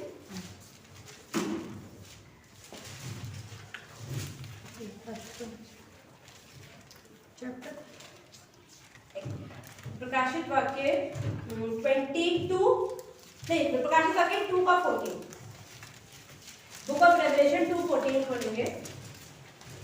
अगर आपको पता होगा कि जो प्रकाशित वाक्य की किताब है वो परमेश्वर की आत्मा ने, मतलब यूहन्ना के द्वारा परमेश्वर की कलीसियाओं को लिखा है। प्रकाशित वाक्य जो है, परमेश्वर ने अपनी 7 कलीसिया, 7 चर्चेस को लिखा है। उसमें से एक चर्च को परमेश्वर क्या बोल रहा है, अगर आप पढ़ते हैं 2 का 14, यहाँ पर लिखा है, पर मुझे तेरे विरुद्ध, मतलब यीशु मसीह कलीसिया से कह रहा है, मतलब परमेश्वर हमें कह रहा है, पर मुझे तेरे विरुद्ध कुछ बातें कहनी है, क्योंकि तेरे यहाँ कुछ ऐसे हैं जो बिलाम की शिक्षा को मानते हैं। बिलाम की शिक्षा क्या है? प्रभु में आने के बावजूद अपने मन के अनुसार, अपने लालच के अनुसार चलना, कि बाहर से तो मसीही दिखाना और अंदर से मसीह ना होना और शैतानी होना, है ना? क्योंकि झूठ बोलना, लालच करना, व्यभिचार करना, ये सब क्या है? ये पाप है। और ये बाइबल लिखा है ना कि जो शैतान है वो झूठ का पिता है। अगर हम परमेश्वर की आत्मा के अनुसार नहीं चल रहे हैं तो 2 ही आत्मा है, या तो तो शैतान के अनुसार चल रहे हैं, परमेश्वर के अनुसार चल रहे हैं। तो यहाँ पे परमेश्वर कह रहा है 344 पेज नंबर 2 का 14, पर मुझे तेरे विरुद्ध, परमेश्वर कलीसिया से कह रहा है, मुझे तेरे विरुद्ध कुछ बातें कहनी है, क्योंकि तेरे यहाँ कुछ ऐसे हैं जो बिलाम की शिक्षा को मानते हैं, जिसने क्या किया, जिसने बालाक को इजराइलियों के आगे ठोकर का कारण रखना सिखाया कि वे मूर्तियों पर चढ़ाई गई वस्तुएं खाएं और व्यभिचार करें। मतलब कि हो सकता है कि हम सब लोग हैं, मैं अपनी भी बात कर रही हूँ, हम सब क्रिश्चियन तो बन गए, मसीही तो बन गए, लेकिन उसके बाद क्या हमारा चाल चलन मसीह के जैसा है? हम बहुत सारे अविश्वासियों के साथ, बहुत सारे ऐसे लोगों के साथ भी जाते हैं, घूमते हैं, मिलते हैं जो लोग प्रभु में नहीं है। लेकिन अगर मैं एक मसीही होकर सिगरेट पीऊं, ऐसे पीऊं, या मैं गलत काम करूं, या मैं झूठ बोलूं, या मैं भ्रष्ट हो जाऊं, या मैं गालियां दूं, सपोज करो ना मैं भीड़ में गाली, कौन कहेगा ये मसीह? वही बोलेंगे मसीह लोग तो करते हैं। जैसे मैंने कई लोगों से सुना है, वो लोग मुझे कहते हैं, मेरे लोगों से नहीं कि लव मैरिज नहीं करना चाहिए, परमेश्वर ये तो व्यभिचार होता है, नहीं करना चाहिए। सबसे पहले लोग मुझसे पूछते क्यों? फॉरेन कंट्री में तो सब करते हैं, फॉरेन कंट्री में सबसे ज्यादा क्रिश्चियन है, वो लोग भी तो करते हैं। अब अगर वो फॉरेन कंट्री में रहते हैं और वो अपने आप को क्रिश्चियन कहते हैं और गले में क्रॉस भी डालते हैं, चर्च भी जाते हैं, और वो बाइबल भी शायद पढ़ते हैं, लेकिन अगर बाइबल को फॉलो नहीं करते हैं तो आप उसे क्रिश्चियन नहीं कह सकते। तो जब मैं उन्हें कहती हूँ तो वो लोग एक तरह से बिलाम की तरह व्यवहार कर रहे हैं, जो लोग, क्यों, उनको देखकर लोग सोचते हैं सारे ही क्रिश्चियन ऐसे होते हैं। बहुत सारे, जैसे मैं पहले भी कई बार बोल चुकी हूँ कि पहले जहाँ हमारी कलीसिया थी वहां पर एक और कम्युनिटी का और ट्राइब की चर्च लगती थी, और सर्विस के बाद मेथोडिस्ट चर्च के बाहर, वहां पर सर्विस के बाद बहुत सारे लोग सिगरेट पीते थे, ठीक है, बहुत सारे यूथ लोग सिगरेट पीते थे। तो तब मैं नई नई मसीह थी, मतलब नई मसीही भी नहीं थी, मैंने बैप्टिज्म भी नहीं लिया था, मैं चर्च में आई, मैंने कहा अच्छा क्रिश्चियन लोग सिगरेट पीते होंगे, अच्छा, मैंने ऐसा सोचा था, मुझे क्या पता भाई, क्योंकि ऐसा होता होगा, तो मैंने कहा अच्छा पीते होंगे, क्योंकि सभी लोग, बहुत सारे 10-15 लड़के पीते थे और हर बार पीते थे। वो तो जब मैंने बाइबल पढ़ा था मुझे पता चला कि ये परमेश्वर के लिए पाप है। तो क्यों? अब इसका मतलब अगर हम एक अपने आप को मसीही बोलते हैं, क्रिश्चियन बोलते हैं, तो हमारे ऊपर एक रिस्पॉन्सिबिलिटी आती है, राइट? प्रभु कहता है ना कि अपना क्रूस उठाओ और मेरे पीछे चलो। तो क्रूस क्या है? असली में लकड़ी का क्रूस बना के सब अपने अपने घर जाए, ऐसा तो नहीं कह रहा परमेश्वर। क्रूस उठाओ मतलब अपनी जिम्मेदारी उठाओ। अगर तुम अपने आप को मसीही कहते हो तो तुम दूसरों को क्या डिस्प्ले कर रहे हो? क्या तुम दूसरों को यही डिस्प्ले करो, अच्छा चर्च तो जाता है, देखो झूठ भी बोलता है, चर्च तो जाता है, भ्रष्टाचार भी करता है, अच्छा पुलिस वाला जब बीच में पकड़ता है 200 रुपए देकर छोड़ भी जाता है। कि अगर हम उस 200 रुपए की जगह पे अगर हम उसको 2000 बनते हैं और 2000 देते हैं, उस टाइम हमें लग सकता है कि हमारा 1800 रुपए का नुकसान हो गया, लेकिन वो सही था, और परमेश्वर फिर कहीं और हमारे जीवन में आशीष डालता है। क्योंकि प्रभु कहता है नहीं, इसने मेरे नाम को उठाने के लिए नुकसान सहा है, प्रभु उसको आशीष देता है ना? जैसे मैंने सुना है बहुत सारे लोग प्रभु में आते हैं, जब प्रभु में नहीं होते हैं, हम लोग सब गलत काम करते हैं, हमारा जीवन, सबके जीवन में अलग अलग काम है ना, कोई जलन में होता है, कोई लालच में होता है, कोई व्यभिचार में होता है, कोई शराब में, सिगरेट में, ड्रग्स में होता है। प्रभु में आने के बाद हम इन चीजों को छोड़ते हैं, है ना, धीरे धीरे, और जब छोड़ते हैं बहुत दुख होता है ना। मान लो सिगरेट की डिब्बी, मान लो घर में 10 रखी है, एक एक डिब्बी मुझे नहीं पता 100-200 रुपए की तो आती होगी, अब अगर 10 डिब्बियों को फेंकना, भाई 2000 रुपए का नुकसान, अब क्या करूं? अच्छा एक और सिगरेट पीने वाले को गिफ्ट कर दूं, कूड़े में डाल दूं, है ना? लेकिन नहीं, उसको भी देना गलत है, इस कूड़े में डाल दो, आग लगा दो, कुछ भी। अब उस टाइम में दुख लग सकता है ना, मेरे को नुकसान हो रहा है। या मैंने बहुत सारे लोग की ऐसी गवाहियां सुनी है, प्रभु में आने के बाद उन्हें समझ में आता है कि प्रभु ये गर्लफ्रेंड बॉयफ्रेंड के रिलेशनशिप को सपोर्ट नहीं करता, वो अपनी रिलेशनशिप तोड़ देते हैं, और जब तोड़ते हैं तो उन्हें बहुत दुख होता है, आसान तो किसी के लिए नहीं होता। लेकिन प्रभु ये देखता है कि कैसे हम अपने जीवन को बदल देते हैं। प्रभु में आने के बाद हम क्या दिखा रहे हैं, क्या डिस्प्ले कर रहे हैं? अगर प्रभु में आने के बाद भी हम वही लाइफस्टाइल जी रहे हैं जो बाकी अन्य जाते जी रहे हैं, तो हम अन्य जाते को यही दिखा रहे हैं, अच्छा ये चर्च क्रिश्चियन तो है, हमारे जैसे ही है, ये भी कर लेते हैं, जब हम इन्हें प्रसाद देते हैं ये भी खा ही लेते हैं, अरे ये भी फेस्टिवल तो मना ही लेते हैं, हाँ ये लोग पूजा तो नहीं करते हैं, बट हाँ दिवाली में पटाखे तो फोड़ ही लेते हैं, तो इनके घर में पटाखे हम ले सकते हैं, कोई बात नहीं। अच्छा होली तो नहीं मनाते, गुब्बारे देके आते हैं, अरे गुब्बारे तो ये भी छत पे खड़ा होकर फोड़ लेता है, अरे पानी की बाल्टी तो ये भी भर भर के डालता है, तो इसका मतलब ये भी कर, अच्छा मसीह में तो आ गए, अच्छा अभी भी इसका जो रीत करवा चौथ में मना रही है परमेश्वर के, मतलब परमेश्वर में आने के बाद भी क्या हम बोले ना, बाइबल में लिखा है ना प्रकाशित वाक्य 3:15 में कि गुनगुने मसीहों के बारे में आपने सुना होगा ना। गुनगुने मसीह कौन है? प्रभु में तो आ गए, अंदर से ठंडे, चर्च तो जा रहे हैं, ठीक है, प्रभु तो है ही, आशीष तो देता है। बाइबल में प्रभु ने अब्राहम से कहा है तुझे आशीष दूंगा, वो वचन नहीं देती है। मेरी लाइफ के अंदर मेरे को आशीष तो प्रभु देगा ही देगा। प्रभु ने कहा है मैं अंधों को ठीक कर दूंगा, मुझे बीमारी हो जाएगी ना, कोई बात, सिगरेट पी रहा हूं ना, क्या हो गया, सिगरेट पीने से फेफड़े खराब होते हैं ना, फेफड़े खराब भी हो, पास्टर जी फेफड़ों पे हाथ रख दो, प्रभु प्रार्थना कर दो, हो जाएगा। मैं शराब पी रहा हूँ, कोई बात नहीं, पास्टर है, प्रार्थना पास्टर, लिवर पे हाथ रखना, प्रभु आप तो चंगाई करने वाले हो, प्रभु आप तो मुझे दोगे, मैंने बैप्टिज्म भी तो लिया था चर्च में। तो परमेश्वर कहते हैं कि तुम मेरे अनुसार तो नहीं चल रहे, तो वो आशीषें हमारे लिए नहीं है। हम नहीं कह सकते अगर हम प्रभु की व्यवस्था पर नहीं चल रहे हैं तो प्रभु के आशीष भी हमारे लिए नहीं है। तो बिलाम की लाइफ से क्या होता है, इसलिए प्रभु कहते हैं कि बिलाम की व्यवस्था, बिलाम की शिक्षा से दूर रहो।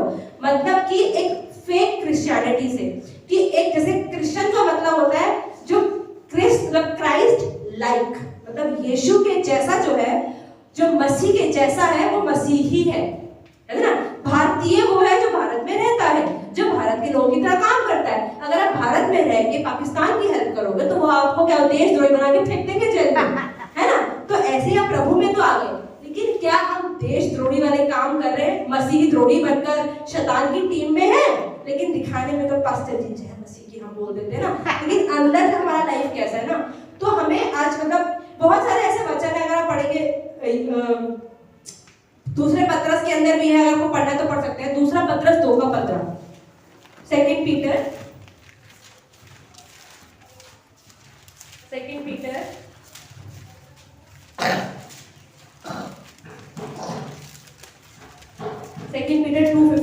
330 पेज नंबर, नया नियम 330 पेज नंबर, सेकंड पीटर 2:15। अब परमेश्वर यहाँ पे इस चैप्टर का वैसे हेडिंग तो है झूठे शिक्षक, तो यहाँ पे फॉल्स प्रॉफिट्स की बात हो रही है, लेकिन मुझे ऐसा लगता है कि सिर्फ यहाँ पे शिक्षकों की बात नहीं हो रही, हम सब अपने अपने जीवन में कितने झूठे हैं। सच में हमारे अंदर कहीं ना कहीं हमारी इमेज को लेके हम बहुत कॉन्शियस रहते हैं, है ना। हम लोग सैटरडे को भी बात कर रहे थे कि पास्टर के सामने हम अलग हो जाते हैं और पास्टर के पीछे हम अलग हो जाते हैं बहुत सारी जगहों पर। हाँ, हम सब चीजों में नहीं होते, बट कहीं ना कहीं हमें पता है कि पास्टर देख रही है तो हमें थोड़ा बेटर ही होना है, थोड़ा अच्छे से ही रहना है। चाहे हम बाहर कभी कभी हमें गुस्सा आता है, गाली दे देते हो, पर पास्टर के सामने तो नहीं देंगे, पास्टर चर्च में नहीं घुसाएगी, है ना। तो यहाँ पर क्या लिखा है 2 का 15, वे यहाँ पे झूठे शिक्षकों की बात हो रही है, लेकिन अब झूठे प्रॉफिट भी, झूठा टीचर भी, झूठा चर्च में कोई भी आ रहा है, और चर्च में कहती भाई नहीं भी आ रहा, लेकिन जो अपने आपको क्रिश्चियन कह रहा है उसकी बात हो रही है। वे सीधे मार्ग को छोड़कर भटक गए हैं, वे बेओर के पुत्र बिलाम के मार्ग पर हो लिए हैं, जिसने अधर्म की मजदूरी को प्रिय जाना। उसे पता है श्राप देने से मुझे पैसा मिलेगा, तो उसको अधर्म की मजदूरी, श्राप देने का पैसा उसको बड़ा अच्छा लग रहा है कि पैसा मुझे मिलेगा, तो उसने पाप की मजदूरी को, अधर्म की मजदूरी को प्रिय जाना, पर उसके अपराध के विषय में उलाहना दिया गया। यहाँ तक कि अबेल गधी के मनुष्य को बोलने से उस भविष्यवक्ता को उसके बाप ने पद से रोका। परमेश्वर ने क्या किया, उसे रोकने के लिए गधी तक का इस्तेमाल कर लिया, जानवर तक का मुंह खोल दिया। पूरा बाइबल में हम कहीं नहीं पढ़ते जानवर बात करता है, लेकिन यहाँ पे हम पढ़ते गधी बात करती है। तो यहाँ पर हम इस स्टोरी से बहुत कुछ सीख सकते हैं कि पहली बात तो परमेश्वर को बेवकूफ नहीं बना सकते। परमेश्वर हम बाहर से कितने ही, अभी मैं भी वो वेदी पे खड़े होकर बोल रही हूँ कुछ, लेकिन परमेश्वर मुझे घर में भी देखता है। जब मैं बर्तन साफ करूंगी, सफाई करूंगी, कपड़े धोऊंगी, या हम रोड पे चल रहे हैं, हम फोन पे अपने दोस्तों से क्या बातें कर रहे हैं, हम अकेले कमरे में जब घर में कोई नहीं है तो हम क्या कर रहे हैं, हम जब खाना सामने रखा होता है क्या खा रहे हैं, कैसे खा रहे हैं। परमेश्वर हर एक चीज, मतलब बाइबल लिखा है, जो मैंने कहा ना पहले शमूएल के 16 के 7 में, कि जो इंसान है the man looks at the outward appearance, मतलब जो लोग हैं वो बाहरी रूप देखते हैं। ये बंदा अच्छा है, देखने में अच्छा ही होगा, देखने में अच्छा नहीं है, अच्छा नहीं होगा। लेकिन बाइबल में क्या है ना, जो पहला शमूएल 16 का 7 है, ये जो वचन है प्रभु ने दाऊद के लिए कहा था। जब प्रभु ने दाऊद का अभिषेक किया था और शमूएल को चूज किया था भविष्यवक्ता को, तो शमूएल ने जब दाऊद के सारे भाइयां एक आई थिंक टोटल 8 थे ये, और 7 भाई एक करके आते हुए, तो शमूएल को प्रभु ने कहा था कि जा जो यिशै के पुत्र को अभिषेक दे। तो वो गया और वो एक एक करके उसके भाई आया, और बाइबल ऐसा बताती है पहला भाई या तीसरा भाई देखने में एकदम वाव, देखने में एकदम स्मार्ट था। तो शमूएल ने सोचा अच्छा यही राजा होगा, अभिषेक दे दूं। प्रभु ने नहीं, इसको तो नहीं, दूसरा नहीं, तीसरा नहीं, चौथा नहीं, 7 खत्म हो गए। 7 भाई मतलब आते रहे जाते रहे। तो समझ कौन है आपको वहां पे बेटा है क्या? हाँ एक है, तो खेत में है, घूम रहा है, चरवाहा है, यहाँ पे तो है नहीं। अब बाइबल ऐसा बताती जब वो आया, दाऊद के लिए लिखा है कि दाऊद देखने में इतना अच्छा नहीं था, इतना स्मार्ट नहीं था, मतलब उसको कॉम्प्लेक्शन डार्क था, और वो इतना चरवाहा तो ऐसे भी कैसा होगा ना, स्मेल आ रही है कपड़ों में से, गाय की भैंस की जो भी आ रही होगी उसके अंदर से। परमेश्वर कहता है इसको तब लिखा हुआ है कि शमूएल ने सोचा जो देखने में स्मार्ट है प्रभु उसका अभिषेक करेगा और उसको इजराइल का राजा बनाएगा। प्रभु कहता है जो देखने में कुछ नहीं है, प्रभु कहता है मैं दिल देखता हूँ कि वो कितनी विश्वास योग्यता से चरवाहों को घुमाता है, सारे भेड़ अपने घुमाता है। मेरा जो बाइबल लिखा है दाऊद के लिए कि वो है जिसका दिल मेरे अनुसार है, मतलब वो करता है जो मेरे अनुसार होता है। तो परमेश्वर दिल को देखता है, इसलिए कभी ये ना सोचे कि अगर आपको बाहर वाला कुछ काम करने से अप्रिशिएट कर देता है या देख लेता है या पास्टर है, चर्च का लीडर है, या कुछ भी हम काम कर रहे हैं, पर परमेश्वर हर जगह पे हमारे मन को देखते हैं, हमारा मन कितना साफ है। तभी प्रभु ने बिलाम को रोका, हाँ बोलने के बावजूद भी रोका, क्योंकि प्रभु को पता था उसके मन में लालच है, वो जा तो रहा है और अपने आप को भविष्यवक्ता भी बता रहा है, लेकिन उसका मन प्रभु के साथ ठीक नहीं है। तो इस स्टोरी से हम यही सीखते हैं कि प्रभु कह रहा है कि हमें एक गलत मसीहत से बाहर निकलना चाहिए। दूसरी चीज, हम जब ऐसे लोगों के साथ हैं जो प्रभु में नहीं है, उनको हम क्या दिखा रहे हैं? बाइबल में से लिखा है कि हमें उनके साथ ज्यादा केयरफुल रहना चाहिए। हो सकता है कुछ चीजें हमारे मन में ना हो करने की, लेकिन क्योंकि मेरे साथ अविश्वासी लोग हैं, मुझे उनके सामने ऐसा अपने आप को दिखाना है जो कह सके कि हाँ मसीह लोग ऐसे होते हैं, क्योंकि उनके लिए वो बाइबल नहीं पढ़ते, जो अब हम भी विश्वासी होकर भी नहीं पढ़ते कई बार, लेकिन अविश्वासी लोग तो बिल्कुल बाइबल नहीं पढ़ते, चर्च नहीं आते, तो वो प्रभु को कैसे जानेंगे, है ना? आपको भी, अगर आप आज किसी भी क्रिश्चियन को जानते हैं या चर्च के अंदर है, चर्च के बाहर, आप कहते हैं बंदा बहुत अच्छा मसीह है, तो उसके अंदर ऐसी कुछ कैरेक्टरिस्टिक्स है, ऐसा बिहेवियर है जो आप कहते हैं बहुत अच्छा है प्रभु के जैसा, वो बहुत हेल्पफुल है, वो बहुत मदद करता है, अच्छे से व्यवहार करता है, प्रभु के बारे में बात करता है, तब आपको लगता है। तो ऐसे ही हमें अपने चाल चलन को ध्यान रखना है कि कैसे हम कर रहे हैं, क्योंकि बिलाम की वजह से सारे इजरायली लोग पाप में गिरे और बलाक को ये पता चला, राजा को, कि अच्छा इजरायली लोग गिर सकते हैं, तो हमें ऐसा जीवन नहीं जीना। और बिलाम की शिक्षा जो यहाँ पे लिखा प्रकाशित वाक्य 2:14 में, कि बिलाम की शिक्षा को फॉलो नहीं करना है। पैसों का लालच, अच्छी इमेज का लालच, या कोई भी फायदा जो मुझे हो सकता है, उसके लिए प्रभु को बेचना नहीं है, क्योंकि वो प्रभु को बेचना ही तो जा रहा था। तो हमें प्रभु को नहीं बेचना, हमें मसीहत को नहीं बेचना। अगर प्रभु कहता है कि मैंने चुना, बाइबल में लिखा मत्ती 22:14 के अंदर, Matthew 22:14, that many are called but few are chosen। बुलाहट तो बहुतों को है पर चुने कुछ ही गए हैं। बाइबल में लिखा है ना यूहन्ना 3:16 कि प्रभु तो पूरे जगत के लिए आया, परमेश्वर ने जगत से प्रेम किया, तो परमेश्वर पूरा जगत स्वर्ग में जाएगा? नहीं, मैंने रॉबर्ट थोड़ी बनाया है, मैं सबके लिए मरा, लेकिन कौन मेरे पास आएगा? वो बच जाएगा, जो नहीं आएगा वो नरक में जाएगा। तो परमेश्वर ने सिर्फ आपको चुन लिया और उसके बाद अगर आपको क्रिश्चियन बना दिया, बपतिस्मा ले लिया, आपको सब फैसिलिटीज मिल गई, लेकिन उसके बाद भी आपका जीवन परमेश्वर की नजर में कैसा है वो ही मैटर करेगा। मेरा जीवन पास्टर की नजर में कैसा, वो मैटर नहीं करेगा। मेरा जीवन परमेश्वर की नजर में कैसा है ना, मैं कुछ भी अगर कर रही हूँ, मैं किस मोटिव से कर रही हूँ, प्रभु सिर्फ और सिर्फ मोटिव को ही देखता है। प्रभु आपके 10 लाख रुपए देने को भी नहीं देखेगा, परमेश्वर आपके अच्छा खाना बनाने को, सफाई करने को, प्रचार करने को भी नहीं देखेगा। हो सकता है आपके प्रचार से, मालूम मैं बोल रही हूँ अभी, हो सकता है 15 लोग अरे हाँ ये चीज तो अच्छा है, लेकिन मेरे प्रचार करने से कुछ नहीं। मोटिव प्रभु देखा कि हमारा मोटिव क्या है, क्या चीज करने का, प्रभु उसके द्वारा ही हमारा न्याय करेगा। इसलिए तो प्रभु न्याय करेगा, नहीं तो प्रभु जज क्यों करेगा? प्रभु आप पूरे जगत के लिए आए, सबके लिए मर गए, सबको उद्धार मिल गया, सबको ले जाओ स्वर्ग। प्रभु कहते नहीं, मैंने आपको फ्री चॉइस दी है, फ्री विल दी है, आपकी इच्छा के अनुसार चलने की मर्जी दी है। प्रभु कहता है मैंने इंसानों को अपने स्वरूप में बनाया है, मतलब इंसान तो बनाया है, शरीर तो दिया मैंने है, लेकिन चलो अपने हिसाब से। तो अगर हम परमेश्वर में विश्वास करते हैं, परमेश्वर ने बुद्धि की आत्मा दी है, तो बुद्धि के अनुसार हम चले, समझदारी से चले हर सिचुएशन में, सिर्फ चर्च में नहीं। क्योंकि मैंने बहुत नोटिस किया, मैं क्यों ये चीज बोल रही हूँ, मैंने बहुत नोटिस करा, बहुत सारे लोग हैं इंक्लूडिंग मैं बहुत सारी जगहों पर, कि हम चर्च में किसी के सामने, हमारे लीडर्स के सामने अलग हो ही जाते हैं, पर हम अकेले में क्या है ना, परमेश्वर में सिर्फ और सिर्फ वही देखेगा। तो इसलिए हम कोशिश करें कि हम एक जैसा बने। परमेश्वर एक है, परमेश्वर एक सच्चा परमेश्वर है, परमेश्वर ऑनेस्ट है, ईमानदार है। ईमानदार कौन होता है ना, जो बदलता नहीं है। आज ये है तो आज ये है, कल भी यही है, परसों भी यही है। वो बदलता है ना, सच क्या है, सच वो है जो बदलता नहीं है, झूठ हर रोज बदलता है। तो परमेश्वर में विश्वास करने वाले एक ही होते हैं, अलग दो चेहरे। बाइबल में लिखा है ना कि हमें दो फेसेस लेके नहीं जाना है। पाखंडी लोग कौन होते हैं ना, फरीसी कौन थे, फरीसी वही थे जो बाइबल के बारे में तो बताते थे, बट उनका व्यक्तिगत जीवन, गरीबों की हेल्प नहीं, किसी की हेल्प नहीं, सच नहीं बोलना, क्या पता क्या गलत काम करते थे जो प्रभु ने कहा पाखंडी।